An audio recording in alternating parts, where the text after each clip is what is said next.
अस्सलाम वालेकुम। आप देख रहे हैं KN24 HD न्यूज।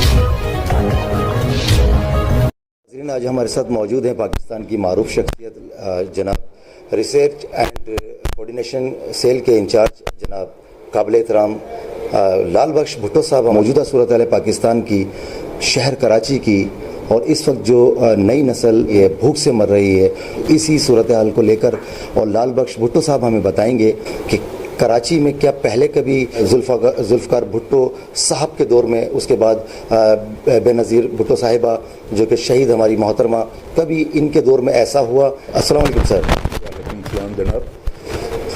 मैं आपको मौजूदा जो हालात हैं, महंगाई से लोगों की कमर टूट गई है और ज़िंदगी अजीरन बन गई है। मैं अपने पाकिस्तान पीपल्स पार्टी के कायद शहीद जुल्फ़िकार अली भुट्टो के दौर में कुछ बातें मैं आपसे शेयर करूंगा। आप देखें कि हमारा स्लोगन है रोटी कपड़ा और मकान। यही इंसान की ज़रूरत है, हर इंसान की ज़रूरत है। जब जुल्फ़िकार अली भुट्टो साहब ने इक़्तिदार नहीं संभाला, उससे पहले मज़दूर की तनख्वाह 75 रुपये माहाना थी। शायद आप हैरत करेंगे कि ये पॉसिबल है या नहीं है, बिल्कुल थी, 75 रुपये माहाना। जैसे हम इक़्तिदार में आए, जुल्फ़िकार अली भुट्टो ने हलफ लिया, विद इन अ वीक उन्होंने ये अहकामात जारी किए कि जनाब तनख्वाहें जो हैं हर मज़दूर की होगी 350 रुपये। अब आप अंदाज़ा करें कहाँ 75 रुपया और कहाँ 350 रुपये। तो ये मकसद, इससे जो रोज़गार मिला। और फिर हम आपको ये बताएं कि हमने रोज़गार इतना दिया लाखों के तादाद में। शहीद जुल्फ़िकार अली भुट्टो ने स्टील मिल बनाई, पोर्ट कासिम बनाया, अब्बासी शहीद अस्पतालें बनाई, हमने बेहिसाब PIA में नौकरियां दी। देखें, मैं आपको बताऊं कि अगर रोज़गार मिलता है तो ये 3 चीज़ें फराहम होती हैं, रोटी कपड़ा मकान। तो हमने हर साल तनख्वाहों में 200% इजाफा किया, हर दफ़ा, हर साल। और जितनी भी अशाएँ थी, हमारा क्वालिटी, ख़ास करके प्राइस कंट्रोल कमेटी पे हमारा मुकम्मल तौर पे कंट्रोल था। आप यकीन करें कि जिस तरह आज की जो महंगाई है वो आप बेहतर समझते हैं कि किस तरह लोग बकौल आपके के खुदकशियाँ कर रहे हैं, किस तरह लोग जो है तबाह और बर्बाद हो रहे हैं। मुख्तलिफ़ किस्म की बातें देखें। ये उस दौर हुकूमत में है जो कंटेनर पे बैठ के कहता था कि जनाब जो पेट्रोल महंगा करेगा, जो ये करेगा, वो करेगा, वो चोर है। आप ये देखें जो रोज़ाना की इस्तेमाल की अशियाएँ हैं वो, और अगर हमारे अदवार के आप तकाबली जायज़ा लें तो आप खुद कहेंगे कि कम से कम भी मेरे हिसाब से 50% से ज़्यादा इजाफा हुआ है। फिर रोज़गार देने के बजाय रोज़गार छीना गया है। बजाय ये कि किसी को नौकरी देते आप, फिर इनका अपना मंशूर था इब्तिदा में बैठ के कि जनाब हम इतने 1 करोड़ नौकरियां देंगे, हम 10 लाख घर बनाएंगे। 1 करोड़ तो छोड़ो, 1 नौकरी भी न दी, बल्कि लोगों को निकाला गया। 14,000 ऐसे वफाकी मुलाजमीन पहले ग्रेड से लेकर 16 ग्रेड तक उनको बेरोज़गार किया गया। ये 14,000 अफराद नहीं थे, ये 14,000 फैमिलियाँ थी।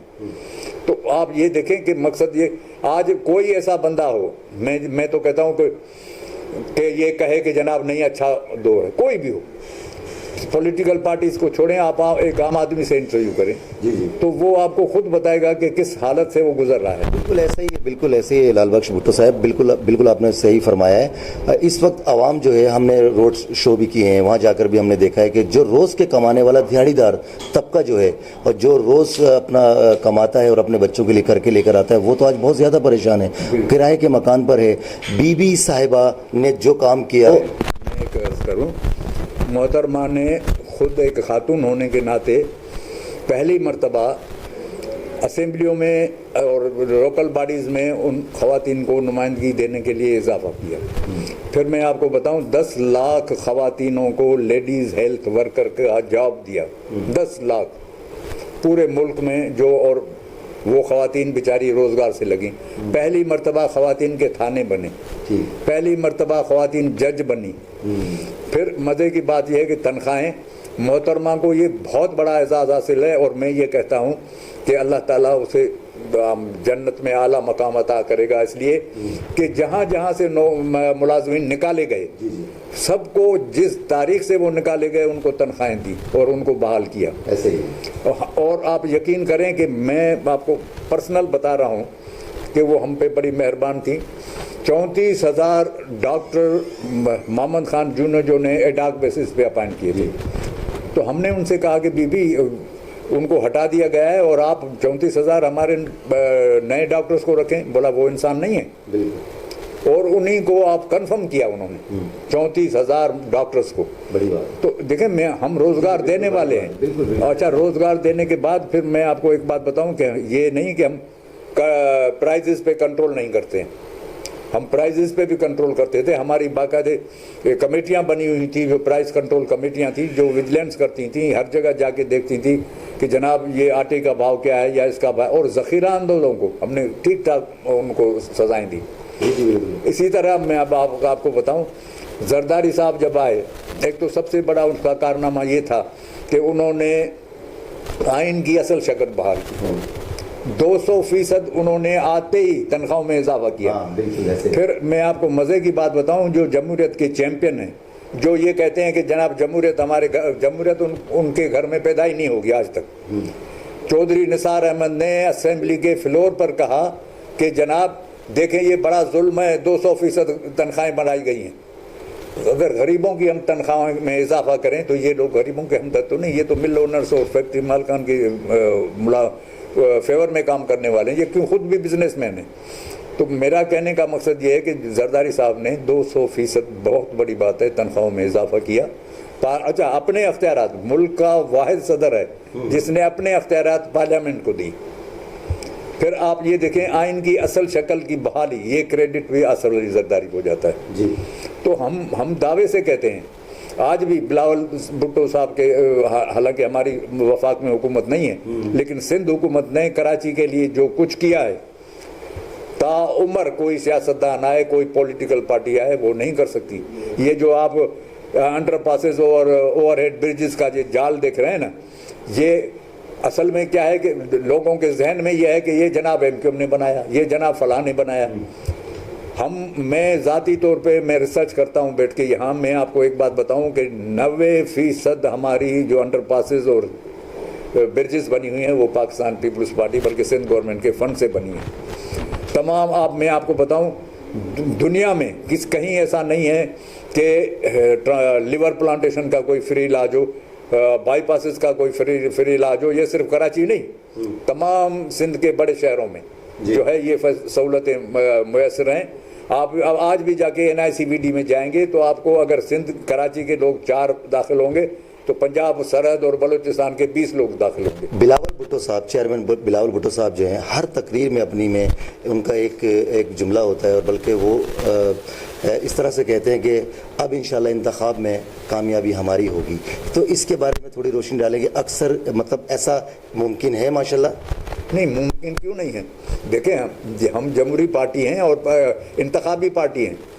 हमारा मंशूर होता है, हम इलेक्शन में जाने से पहले अपना मंशूर देते हैं, और हमारे मंशूर से मुझे यकीन है खुदा पर और यकीन है हमारी लीडरशिप पे कि जो वो कहते हैं वो करके दिखाते हैं। मैं आपको बताऊं कि मोहतरमा के लिए हम जैसे कारकुनों ने नारे लगाए, वजीर आजम बेनज़ीर जी, मोहतरमा ने नारा नहीं लगाया, कारकुन ने नारा लगाया और वो प्राइम मिनिस्टर हैं। 1 दफ़ा नहीं 2 दफ़ा प्राइम मिनिस्टर हैं। यहाँ हर कारकुन भी आज भी कहता है कि वजीर आजम बिलावल, और इंशाल्लाह हम वो बिलावल के हाथ मजबूत, बल्कि मैं गुजारिश करूँगा जमहूरियत पसंद और इंसान दोस्त लोगों से कि वो देखें कौन सी लीडरशिप जो है वो इस मुल्क को इस बहरान से निकाल सकती है। आप ये देखें, मईशत इस हालत में तबाह हुई है कि इसको बहाल करना बड़ा मुश्किल है, और ये वाहिद मैं आपको बताऊं सहारा है इस मुल्क का। अगर इसको अपने मकाम पर लाना है तो इंशाल्लाह बिलावल भुट्टो जरदारी को जो है हमने प्राइम मिनिस्टर बनाना है।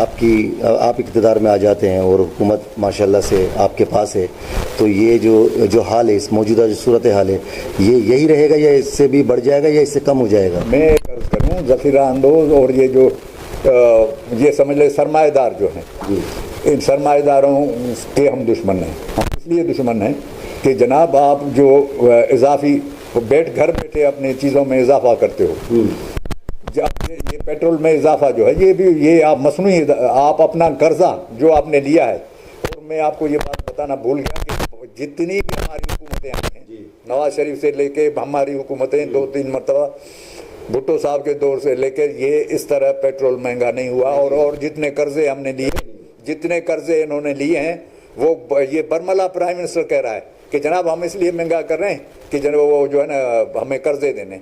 इमरान खान साहब तो अभी भी कहते हैं कि तामुल से काम लें, सब्र से काम लें, आगे बहुत अच्छा होने वाला है। इसमें कहाँ तक सच्चाई है, इसके बारे में कुछ? नहीं, हम लोग और चलें कि तामुल से काम लें, देख लेंगे हम। अभी तो बीक और खुदकशी मांग कर रहे हैं ना, फिर बच्चों के साथ खुदकशी करेंगे। ये देखें, मैं आपको बताऊं इनके जो हालात हैं मुल्क के, इनके बस की बात नहीं है, ना इनको संभाल सकते। मैं आपको बताऊं, देखें मैं आपको बताऊं, आप कितना भी स्ट्रांग हो अपने दफा के लिए, लेकिन अगर मईशत आपकी तबाह है तो आपका मुल्क तबाह है, आपका अवाम तबाह है। तो मईशत की बहाली हमारे पास इतने एक्सपर्ट्स हैं, आपको मैं बताऊं, इन्होंने बड़ी कोशिशें की। हमारे लोग जो धुतकारे हुए थे हमारे यहाँ से, वो बैठ के उनको इस्तेमाल किया, लेकिन ये आदमी अपने किसी रफ़ीक के ऊपर भरोसा भी नहीं करता। हर 8वें दिन नहीं चेंज आता है कि मैं शायद कुछ कर सकूं, लेकिन इसके बस की बात नहीं, इसके बस की बात नहीं। हुकूमत में अपने दौर में माशाल्लाह से गरीबों के लिए नारा रोटी कपड़ा मकान, इसके अलावा बेनज़ीर साहिबा ने अपने बाप का नाम रोशन किया, उन्होंने भी एक नारा लगाया। और अभी वापसी की जब उनकी तैयारी थी पाकिस्तान में, तो उनका एक ही मकसद था गरीबों के लिए काम करना। जी बिल्कुल ऐसे ही मैं एक अर्ज़ करूँ कि जब वो वापसी हो रही थी, हमारी मीटिंग थी लंदन में, मैं उस मीटिंग में मौजूद था। तो वहाँ कुछ हमारे साथियों ने इनसे कहा कि मोहतरमा आप न जाएं, आप यहाँ से बैठ के भी अपनी पार्टी को चला सकती हैं, आपके बच्चे जो हैं वो नाबालिग हैं और ये आपको मार देंगे। ये हमारे एक दोस्त थे। मैं चाहती हूँ मेरे बच्चे, सिर्फ मेरे बच्चे, मेरा पाकिस्तान में भी मेरे बच्चे हैं, मैं चाहती हूँ मैं अगर मरूँ भी, मुझे मारना भी है किसी ने, तो मुझे अपनी सरजमीन पे मैं मरना चाहती हूँ। ये उनके अल्फाज थे, बिल्कुल हम ऐसे बैठे थे जैसे शाह साहब और हम बैठे इस तरह।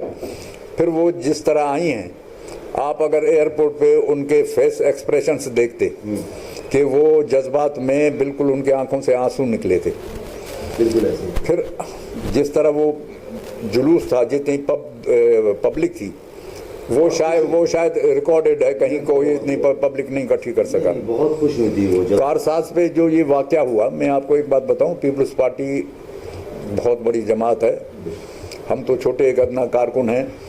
जहां भी अगर ब्लास्ट होता है ना, तो लोग भागते हैं,